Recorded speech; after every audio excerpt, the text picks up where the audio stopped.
बिस्मिल्लाहिर्रहमानिर्रहीम। अब हम पढ़ेंगे echelon form of a matrix. An M cross N matrix A is called in row echelon form या just echelon form भी कह लें कि कोई भी एम क्रॉस एन मैट्रिक्स है। एम क्रॉस एन मैट्रिक्स का मतलब ये है कि रो और कॉलम डिफरेंट हो सकते हैं, यानी ज़रूरी नहीं है कि ये स्क्वायर मैट्रिक्स हो। कोई भी किसी भी टाइप का स्क्वायर मैट्रिक्स भी हो सकता है, रेक्टेंगुलर मैट्रिक्स भी हो सकता है। इफ़ अगर ये वाली कंडीशंस पूरी आएंगी तो फिर हम कहेंगे किसी भी मैट्रिक्स को कि ये एशेलन फॉर्म में है। फर्स्ट कंडीशन क्या है? In each successive non zero rows the number of zeros before the leading entry is greater than the number of such zeros in the preceding row. पहले लीडिंग जीरोज और leading entry बता देती हूँ कि क्या होती है। कोई भी मैट्रिक्स हो, इसकी अगर हम देखें, ये फर्स्ट रो है, इसकी लेफ्ट साइड से हम देखें तो जो भी स्टार्ट में नॉन जीरो नंबर आएगा उसको हम लीडिंग एंट्री कहेंगे। जैसे इसमें ये जीरो है, ये वन आ रहा है ना, तो इस रो की लीडिंग एंट्री वन है। इसी तरह से यहाँ पे जीरोस के बाद जो भी फर्स्ट नॉन जीरो एंट्री होगी इसको लीडिंग एंट्री कहते हैं। और इससे पहले जितने भी जीरोस होंगे वो इसके लीडिंग जीरोस होंगे। जैसे इसमें वन लीडिंग जीरो है, इसमें टू लीडिंग जीरोस हैं, ठीक है। इसमें ये सारी की सारी रो है, इसमें फोर के फोर जीरोस जो है वो लीडिंग जीरोस है। जो इस लीडिंग एंट्री के बाद में जीरो आएंगे, सपोज अगर यहाँ पे जीरो होगा तो वो लीडिंग जीरो नहीं होंगे, ठीक है। अब मैं फिर एक दफा बता देती हूँ कि देखें, आप इस साइड से देखेंगे, लेफ्ट साइड से आपने किसी भी रो को देखना है। जो भी नॉन जीरो फर्स्ट एंट्री होगी इसको हम लीडिंग एंट्री कहेंगे, और इस लीडिंग एंट्री से पहले जितने भी जीरोस होंगे वो लीडिंग जीरोस कहलाएंगे। अब फर्स्ट जो इन्होंने कंडीशन दी है, इसमें कहा है अगर देखेंगे हर अगली रो में देखें तो पिछले जीरो की निस्बत जीरो की तादाद जो है वो लीडिंग जीरो ज्यादा होने चाहिए। जैसे इसमें देखें वन जीरो है, इसमें एटलीस्ट टू जीरोस होने चाहिए थे, थ्री भी हो सकते हैं, फोर भी हो सकते हैं। तो जब भी नेक्स्ट हम रो में जाएं तो जीरोस की तादाद ज्यादा होती जानी चाहिए। जैसे इसमें वन जीरो है, इसमें टू जीरोस हैं, इसमें थ्री जीरोस हैं, ठीक है। सेकेंड कंडीशन है एवरी नॉन जीरो रो इन ए प्रीसीडिंग एवरी जीरो रो। यानी अगर कोई भी नॉन जीरो, जितनी भी नॉन जीरो रोज हैं वो जीरो रो से हमेशा पहले होनी चाहिए, ठीक है। अब जैसे देखें ये फुल रो जीरो रोज है, ये नॉन जीरो है, जितनी भी नॉन जीरो रोज हैं वो इससे पहले होनी चाहिए। Zero row that mean end पे होनी चाहिए। इसके बाद थर्ड कंडीशन है the first non zero entry और लीडिंग एंट्री। जो भी फर्स्ट नॉन जीरो एंट्री जिसको हम लीडिंग एंट्री कहते हैं, in each row is one. तो जो भी लीडिंग एंट्री है हमारे पास, जैसे इसमें ये भी वन है, ये भी वन है, तो जितनी भी लीडिंग इसमें एंट्रीज हैं वो अगर वन हो, ये सारी बाकी कंडीशन भी पूरी हो, तो फिर हम कहते हैं कि ये जो मैट्रिक्स है ये एशेलन फॉर्म में है। अब कुछ ऑथर्स जो है ये वन वाली कंडीशन होना कंपलसरी मतलब नहीं उसको कहते कि अगर वन नहीं भी है लीडिंग एंट्री तब भी वो एशेलन फॉर्म में ही है। लेकिन इसमें जब हम जो भी कोशिश करेंगे हम इसकी लीडिंग एंट्री भी वन ही बनाएंगे। अच्छा, अब ये देखें हमारे पास, अब चेक करते हैं, यहाँ पे मैंने फोर मैट्रिसेस लिखे हैं कि कौन कौन से जो है इसमें एशेलन फॉर्म में हैं। अब देखें इसमें फर्स्ट जो कंडीशन है कि हर अगली रो में जीरो की तादाद जो है वो पहली वाली रो से ज्यादा होनी चाहिए। तो इसमें वन जीरो है, इसमें टू जीरोस हैं, इसमें फोर जीरोस हैं। फर्स्ट कंडीशन तो इसमें सेटिस्फाई है। इसी तरह से उन्होंने कहा अगर जीरो रो है कोई तो वो एंड पे होनी चाहिए, यानी हर नॉन जीरो रो पहले हो। तो अब देखिए हमारे पास एक जीरो रो है, जरूरी नहीं है कि जीरो रो हो, अगर नहीं है तो कोई बात नहीं, अगर लेकिन जीरो रो मौजूद है तो वो एंड पे होनी चाहिए। अब इसमें देखें ये जीरो एंड पे है, तो इसका मतलब है कि सेकंड कंडीशन भी सेटिस्फाइड है। थर्ड जो जितनी भी इसकी लीडिंग एंट्रीज है वो वन होनी चाहिए। ये देखें इस रो की भी लीडिंग एंट्री वन है, इस रो की भी लीडिंग एंट्री वन है, और इस रो में तो है ही नहीं। इसी तरह से इसके ऊपर तीनों की तीनों कंडीशन जो है वो फुलफिल हो रही है, इसका मतलब है ये जो मैट्रिक्स है ये एशेलन फॉर्म में है। इसी तरह से हम यहाँ पे भी चेक कर लेते हैं कि ये देखिए इसमें कोई भी जीरो नहीं है, यहाँ पे टू जीरोस हैं, यहाँ पे थ्री जीरोस हैं। इसकी फर्स्ट कंडीशन जो है वो सेटिस्फाई होगी है। सेकंड कंडीशन जो है देखें इसमें जीरो रो नहीं है ही नहीं, अगर हो तो फिर वो एंड पे होनी चाहिए, इसमें क्योंकि है ही नहीं तो ये कंडीशन हमें चेक करने की इसमें ज़रूरत नहीं है। थर्ड कंडीशन है इसमें लीडिंग एंट्री हमें चेक करनी है। ये फर्स्ट यहाँ पे वन है, इसकी लीडिंग एंट्री भी वन है और इसकी लीडिंग एंट्री भी वन है, तो ये भी एशेलन फॉर्म में है। अगर हम इस मैट्रिक्स को देखें, पहली कंडीशन चेक करें, इसमें लीडिंग जीरो टू है जबकि इस सेकेंड रो में लीडिंग जीरो वन है, तो ये फर्स्ट कंडीशन ही सेटिस्फाई नहीं हुई, तो ये जो है एशेलन फॉर्म में नहीं है, ये दोनों एशेलन फॉर्म में है। इसी तरह से यहाँ पे हम देखें तो इसमें 1 0 है, फिर इसमें 2 0 है, इसमें फिर 2 zeros हैं। इसमें देखें नंबर ऑफ जीरो इंक्रीज नहीं किया। नेक्स्ट हम रो में चले गए, लेकिन अब नंबर ऑफ जीरो सेम रहे हैं, ठीक है, इंक्रीज करने चाहिए हर रो में नंबर ऑफ जीरो। ये भी इसका मतलब है एशेलन फॉर्म में नहीं है। पहली कंडीशन अगर ट्रू होती तो फिर हम इसकी नेक्स्ट कंडीशन भी चेक कर लेते। एक भी कंडीशन अगर कम होगी तो हम कहेंगे कि ये एशेलन फॉर्म में नहीं है। Reduced echelon form of a matrix. An m cross n matrix A is said to be in reduced echelon form if it is in row echelon form and if the first non-zero entry or leading entry in Ri lies in Cj, then all other entries of Cj are zero। यानी कि कोई भी matrix जो है reduced echelon form में होगा कि सबसे पहले तो वो एशेलन फॉर्म में हो, वही m cross n मैट्रिक्स यानी किसी भी ऑर्डर की हो सकती है ये जो है मैट्रिक्स। तो पहली कंडीशन तो वो सारी की सारी एशेलन फॉर्म वाली कंडीशन जो है वो पूरी होनी चाहिए, ठीक है। उन्होंने बताया कि if it is in row echelon form, के पहले वो एशेलन फॉर्म में, दैट मीन कि एशेलन फॉर्म वाली प्रॉपर्टीज भी सारी की सारी पूरी हो रही हो। और एक्स्ट्रा कौन सी एक प्रॉपर्टी हो, if the first non zero entry और leading entry in Ri lies in Cj, यानी लीडिंग एंट्री जिस भी रो में है, देखिए इस रो में लीडिंग एंट्री है तो जो भी कॉलम है इसका, उसके सारे elements other than leading entry zero होनी चाहिए। यानी अगर हमारे पास सपोज देखें ये वाला जो एलिमेंट है, एक्चुअली इसको हम R1 2 कहेंगे। I जो है इसका रो नंबर है और J जो है इसका कॉलम नंबर है। यानी Ri, देखिए अब ये रो 1 है तो इसके कॉलम 2 के सारे एलिमेंट जो है वो जीरो होनी चाहिए जिस भी रो में लीडिंग एंट्री मौजूद है। अब देखें इस रो में लीडिंग एंट्री मौजूद है तो इस रो ये वाली है तो कॉलम हमारा ये वाला बनेगा, ठीक है। ये देखिए ये लीडिंग एंट्री, देखें ये लीडिंग एंट्री 1 है, जिस रो में लीडिंग एंट्री हो उस कॉलम के बाकी सारे एलिमेंट्स जीरो हो, ठीक है। अब देखें यहाँ पे इस रो में लीडिंग एंट्री नहीं है, यहाँ पे 1 नहीं, अगर 1 यहाँ पे होता तो यहाँ पे और यहाँ पे भी जीरो होना चाहिए था, फिर ये रिड्यूस्ड एशेलन फॉर्म होनी थी। क्योंकि इस वाली रो में लीडिंग एंट्री नहीं है इसलिए इस वाले कॉलम में भी जीरो होना जरूरी नहीं है। इसी तरह से यहाँ पे देखें ये लीडिंग एंट्री 1 है, इसके नीचे दोनों जीरो हैं।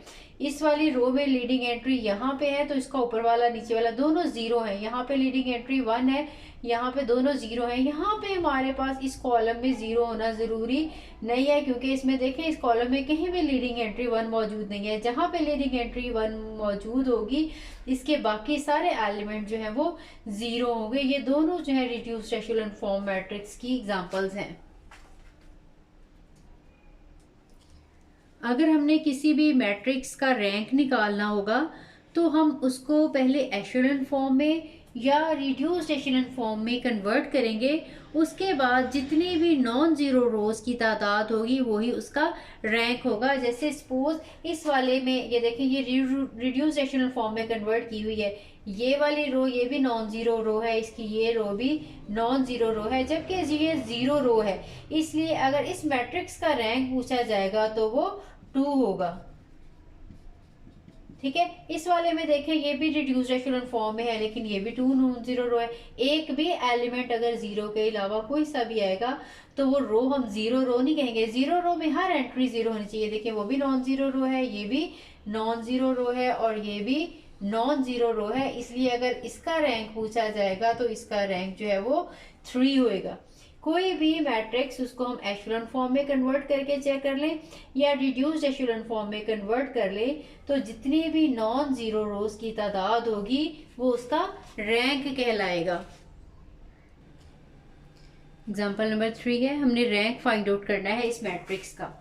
तो जब भी रैंक फाइंड आउट करना है तो आपको इसको एशेलन फॉर्म में कन्वर्ट करना होगा या रिड्यूस्ड एशेलन फॉर्म में कन्वर्ट करके निकालने को कहा हो तो रिड्यूस्ड एशेलन फॉर्म में कन्वर्ट कर लेंगे। अदरवाइज जस्ट हम एशेलन फॉर्म में भी कन्वर्ट करेंगे तो इसका रैंक हमें पता चल जाएगा। आपने एशेलन फॉर्म में कन्वर्ट करने के लिए सबसे पहले आपने जो फर्स्ट एंट्री है नॉन जीरो एंट्री, वहाँ पे आपने 1 बनाना है। अब देखें हमारे पास यहाँ पे ऑलरेडी 1 है। अगर यहाँ पे 1 नहीं होता, सपोज किसी और रो में यहाँ पे या यहाँ पे 1 होगा, तो हम रोज को इंटरचेंज कर लेंगे। सपोज यहाँ पे 1 होता, सेकंड और फर्स्ट रो को हम इंटरचेंज कर लेते। अब हमारे पास ऑलरेडी यहाँ पे 1 मौजूद है, तो हम इसको एज इट इज रहने देंगे। उसके बाद हमने इसके नीचे दोनों जगह पे 0 बनानी है एंट्री। यहाँ पे भी 0 होना चाहिए और यहाँ पे भी 0 होना चाहिए, क्योंकि एटलीस्ट देखिए इसमें नॉन जीरो है, इसमें एक 0 तो जरूर होना चाहिए। यहाँ पे भी 0 है, इसमें 0 इंक्रीज करने चाहिए, तो इसके नीचे भी 0 होना चाहिए। अब यहाँ पे 0 लेके आने के लिए मैंने आपको पहले भी बताया जब हमने ये एलिमेंट्री रो और कॉलम ऑपरेशन पढ़े हैं।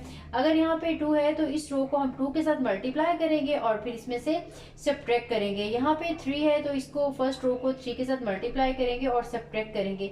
अगर ये पॉजिटिव नंबर हो तो इसमें से सब्ट्रैक्ट करते हैं, अगर ये नेगेटिव नंबर हो तो हम इसमें ऐड करते हैं। 1 -1 2 माइनस -3, ये हम first row as it is लिख ली है। जो हमने सेकंड रो है 2 है 0 है 7 है -7 है, ये पहले मैं एज इट इज लिख रही हूँ, फिर इसको 2 के साथ मल्टीप्लाई करके सब ऐसे लिख लें।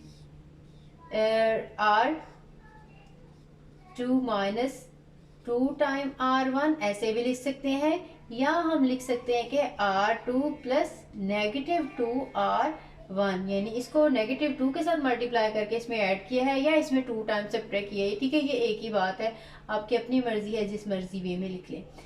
अब मैं इसमें से सब्ट्रैक्ट करूंगी, इसको 2 के साथ मल्टीप्लाई करके सब्ट्रैक्ट करेंगे, ये -2 हो जाएगा। इसको सब्ट्रैक्ट करेंगे तो ये प्लस हो जाएगा, +2। इसको 2 के साथ मल्टीप्लाई करके सब्ट्रैक्ट करेंगे तो ये 2 2 जार 4। इसको सब्ट्रैक्ट करेंगे तो ये ऐड हो जाएगा, 3 2 जार 6। इसी तरह से इसमें हमने यहाँ पे 3 है तो इस रो को 3 के साथ मल्टीप्लाई करके हम सब्ट्रैक्ट करेंगे।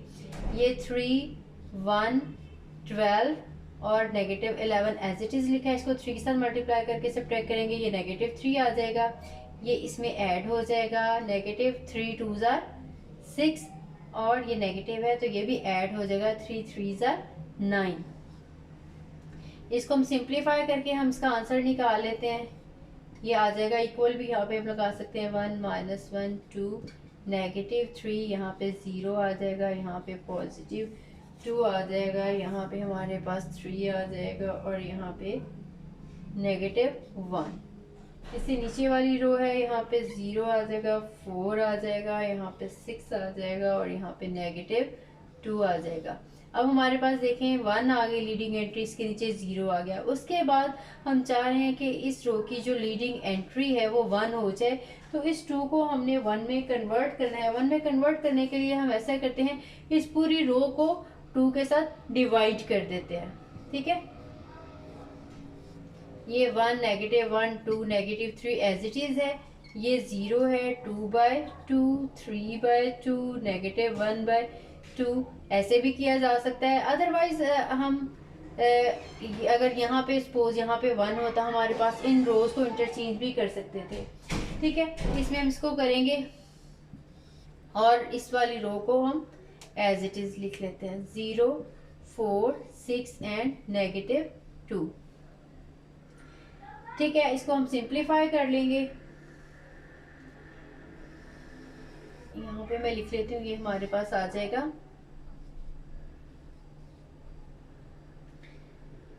1 -1 2 एंड -3। फिर इसके बाद हमारे पास ये है 0, ये 1 आ जाएगा, ये 3/2 है और ये -1/2 और लास्ट रो जो है ऐसे 0 4 6 एंड -2। ठीक है, इसके बाद हमारे पास हम चाह रहे हैं कि इसके नीचे 0 आ जाए। जब हम यहाँ पे 0 लेके आना चाह रहे हो तो इसी 1 की हेल्प से इसको हम मल्टीप्लाई करेंगे 4 के साथ और सब्ट्रैक्ट करेंगे। इस सारी रो को 4 के साथ मल्टीप्लाई करने के बाद इस रो में से हम सब्ट्रैक्ट करेंगे।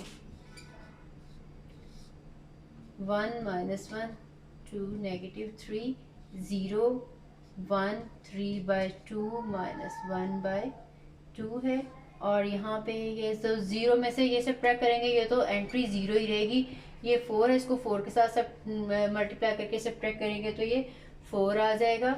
ये हमारे पास एंट्री 6 थी, इसको जब हम 4 के साथ मल्टीप्लाई करेंगे, देखें 3/2 को, 3/2 को जब हम 4 के साथ मल्टीप्लाई करेंगे तो ये कटिंग होके 6 आ जाएगा, ये 6 माइनस 6 आ जाएगा, ठीक है।